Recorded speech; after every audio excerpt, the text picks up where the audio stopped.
সুপ্রিয় দর্শক, আসসালামু আলাইকুম। রিফা রান্না রেসিপি থেকে সবাইকে স্বাগতম। আজ আমি আপনাদের মাঝে শেয়ার করব শুধুমাত্র একটি ডিম আর আটা দিয়ে খুবই মজাদার বিস্কিটের রেসিপি। কোনো রকম ঘি, বাটার বা ওভেন ছাড়াই এই বিস্কিটটি তৈরি করে নিতে পারবেন। আশা করছি আমার আজকের এই মুচমুচে বিস্কিটের রেসিপি আপনাদের কাছে খুবই ভালো লাগবে আর সহজও লাগবে। আমার রেসিপিগুলো ভালো লাগলে ভিডিওতে একটি লাইক দিয়ে শেয়ার করার অনুরোধ রইল। আর আমার চ্যানেলটি সাবস্ক্রাইব করে না থাকলে চ্যানেলটি সাবস্ক্রাইব করে বেল আইকনটি অন করে রাখবেন। তাহলে আমি নতুন কোনো রেসিপি আপলোড দেওয়ার সাথে সাথে আপনাদের কাছে পৌঁছে যাবে। তাহলে এবার চলে যাচ্ছি মূল রেসিপিতে। আজকের এই বিস্কিটগুলো তৈরি করার জন্য প্রথমে একটি মিক্সিং বোলে দিয়ে দিচ্ছি একটি ডিম। আমি এখানে আজকে একটি ডিম দিয়ে বিস্কিটগুলো বানিয়ে দেখাচ্ছি। আপনারা চাইলে 2টি ডিম দিয়েও বানিয়ে নিতে পারেন। এখন এর মাঝে দিয়ে দিচ্ছি 2 টেবিল চামচের মতো চিনি। মিষ্টিটা আপনারা আপনাদের পছন্দ অনুযায়ী দিয়ে দিতে পারেন। এখন এই ডিম আর চিনিটাকে আমি একটি হ্যান্ড উইক্সে খুব ভালোভাবে মিশিয়ে নেব। যতক্ষণ পর্যন্ত চিনিটা না গলে যাবে ততক্ষণ পর্যন্ত আমি এই ডিমের সাথে মিশিয়ে নিতে থাকবো। এখন এর মাঝে দিয়ে দিচ্ছি আমি 1 চামচের মতো কর্নফ্লাওয়ার। এই কর্নফ্লাওয়ারটা দিলে কিন্তু এই বিস্কিটগুলো আরও খুবই মুচমুচে হবে। যদি কর্নফ্লাওয়ারটা হাতের কাছে না থাকে তাহলে কিন্তু দেওয়ার প্রয়োজন নেই। এটাকে 1 থেকে 2 মিনিটের মতো মেশালে দেখুন খুব সুন্দরভাবে কিন্তু এটা মিশিয়ে যাবে। আমি এই হ্যান্ড উইক্স দিয়ে কিন্তু চতুর্পাশ থেকে এগুলোকে ছাড়িয়ে নিচ্ছি আর খুব সুন্দর করে এটাকে মিশিয়ে নিচ্ছি। দেখতে পাচ্ছেন এ পর্যায়ে কিন্তু আমার এই কর্নফ্লাওয়ারটা ডিমের সাথে খুব ভালোভাবে মিশিয়ে নেওয়া হয়ে গেছে। এখন এর মাঝে দিয়ে দিচ্ছি আমি 2 টেবিল চামচের মতো সাদা তেল বা রান্নার তেল। আমি আজকের এই বিস্কিটগুলো কিন্তু তেল দিয়েই বানিয়ে দেখাচ্ছি। আপনারা চাইলে কিন্তু তেলের পরিবর্তে বাটারও ইউজ করতে পারেন, কিন্তু বাটারটা দেখা যায় সবসময় কিন্তু সবার হাতের কাছেই থাকে না। যদি হাতের কাছে বাটারটা থাকে তাহলে কিন্তু বাটার দিয়ে এই বিস্কিটগুলো বানিয়ে নিতে পারেন। এবার এই তেলটা কিন্তু আমি ডিমের সাথে খুব ভালোভাবে মিশিয়ে নিয়েছি। এটাকে মেশানো হয়ে গেলে এখন এর মাঝে দিয়ে দিচ্ছি আমি 1 কাপের মতো আটা। আমরা রেগুলার যে রুটি বানাই সেই আটাটাই কিন্তু আমি এখানে নিয়ে নিয়েছি। আর তার সাথে দিয়ে দিচ্ছি স্বাদ মতো লবণ আর দিয়ে দিচ্ছি সামান্য পরিমাণে বেকিং পাউডার। এখানে বেকিং পাউডারটা কিন্তু খুব বেশি দেওয়ার প্রয়োজন নেই। এখন এই সবগুলোকে আমি হাত দিয়ে খুব ভালোভাবে মিশিয়ে নেব। এই সবগুলোকে আমি খুব ভালোভাবে মিশিয়ে নেব আর এটাকে খুব শক্ত একটি ডো তৈরি করে নেব। এই ডোটা কিন্তু খুব নরম বানাবো না, একটু শক্ত করেই বানিয়ে নিতে হবে। যদি মনে হয় ডোটা একটু নরম রয়েছে তাহলে কিন্তু এর মাঝে আরও কিছু পরিমাণে আটা দিয়ে দিতে পারেন। এখানে অল্প করে আটা দিয়ে প্রথমে মাখিয়ে নিতে হবে। যদি মনে হয় আর একটু লাগবে তাহলে আরও কিছু পরিমাণে দিয়ে দিতে পারেন। আমার কিন্তু এখানে আর কোনো আটা লাগেনি। আমি এটাকে খুব সুন্দরভাবে কিন্তু মাখিয়ে নিয়েছি।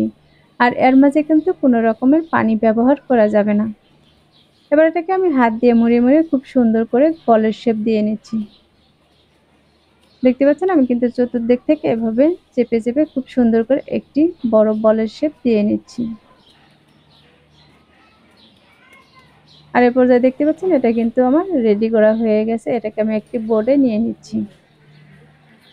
এটাকে বোর্ডে দিয়ে আমি এখান থেকে একটি চাকু দিয়ে 4 ভাগ করে কেটে নিব। প্রথমে আমি এভাবে মাঝ বরাবর কেটে নিচ্ছি। এরপর এক অংশকে আমি সাইডে রেখে দিচ্ছি। আর একটিকে আমি আবারও এভাবে কেটে নিচ্ছি। একইভাবে কিন্তু আমি আরেকটু কেটে নিব।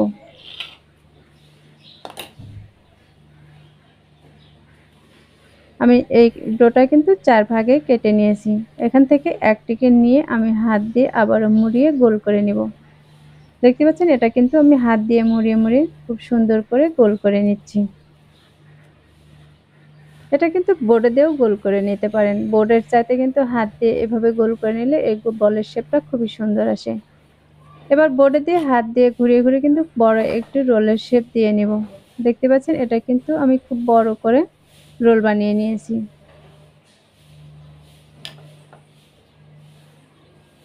এখন একটি চাকু দিয়ে আমি এর মাঝ বরাবর কেটে নিচ্ছি। আর এই দুটিকে কিন্তু আমি এক জায়গায় করে সমান করে নিচ্ছি। এভাবে সমান করে নিয়ে কেটে নিলে দেখা যাবে এই বিস্কিটের শেপগুলো কিন্তু সবগুলো একই মাপের হবে। আর এই একইভাবে কিন্তু আমি সবগুলোকে রোল বানিয়ে এভাবে কেটে নিব। এবার সাইডের অংশগুলোকে রেখে দিচ্ছি। আর এগুলোকে আমি একটু সাইড করে নিচ্ছি। এখন এখান থেকে একটিকে আমি নিয়ে একটি চামচ দিয়ে ডিজাইন করে নিচ্ছি। আমি একটি কাঁটা চামচ দিয়ে কিন্তু দুপাশ থেকে এভাবে চেপে ডিজাইনটা করে নিচ্ছি। এবার মাঝ বরাবর একটু চেপে নেব। আর দেখতে পাচ্ছেন এ পর্যায়ে কিন্তু আমার একটি তৈরি করে নেওয়া হয়ে গেছে। আর এগুলো দেখতে মাশাআল্লাহ কিন্তু অনেক সুন্দর দেখা যাচ্ছে। একইভাবে কিন্তু আমি আরেকটি বানিয়ে দেখিয়ে দিচ্ছি। এই বিস্কিটগুলো বানানো কিন্তু খুবই সহজ আর খেতেও কিন্তু ভীষণ মজার। এই বিস্কিটগুলো কিন্তু বেশ কিছুদিন এরকম মুড়মুড়েই থাকে। ওভেন ছাড়া আমি চুলাতে এই বিস্কিটগুলো বানিয়ে দেখিয়ে দিব।